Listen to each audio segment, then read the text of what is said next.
Hello, easy സീംസിലേക്ക് സ്വാഗതം. ഇന്ന് നമ്മുടെ ഒരു റെഗുലർ കസ്റ്റമറിൻ്റെ ഒരു കുട്ടി ഉടുപ്പാണ് സ്റ്റിച്ച് ചെയ്യാനുള്ളത്. ഇതിൻ്റെ ഫുൾ ഡീറ്റെയിൽഡ് വീഡിയോ എടുക്കാനായിട്ട് സാധിച്ചില്ല. നല്ല തിരക്കുള്ളൊരു ദിവസമായിരുന്നു ഈ ഉടുപ്പ് സ്റ്റിച്ച് ചെയ്യാൻ എടുത്തത്.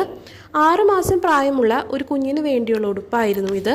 ആൾ നമ്മുടെ റെഗുലർ കസ്റ്റമർ ആയതുകൊണ്ട് തന്നെ ഡ്രസ്സിൻ്റെ മോഡൽ ഉൾപ്പെടെ എല്ലാ കാര്യങ്ങളും നമ്മുടെ ഇഷ്ടത്തിന് ചെയ്തോളാനായിട്ടാണ് പറഞ്ഞിട്ടുള്ളത്. യോക്ക് ഫ്രോക്ക് പോലെ ചെയ്തിട്ട് താഴെ ചെറിയ ഫ്രിൽസ് വെച്ച് കൊടുത്തിട്ടാണ് നമ്മൾ ഈ ഡ്രസ്സ് ചെയ്തിട്ടുള്ളത്. ഒരു ഹെയർ ബാൻഡ് കൂടി ചെയ്തിട്ടുണ്ട്. യോക്ക് ഭാഗത്ത് വർക്ക് മെറ്റീരിയലും താഴ്ഭാഗം നെറ്റുമാണ് യൂസ് ചെയ്തിട്ടുള്ളത്. അപ്പോൾ നമ്മുടെ ഈ വീഡിയോ ഇഷ്ടപ്പെട്ടെങ്കിൽ ലൈക്ക് ചെയ്യാനും ഈ ചാനൽ സബ്സ്ക്രൈബ് ചെയ്യാനും നിങ്ങൾ മറക്കരുത്.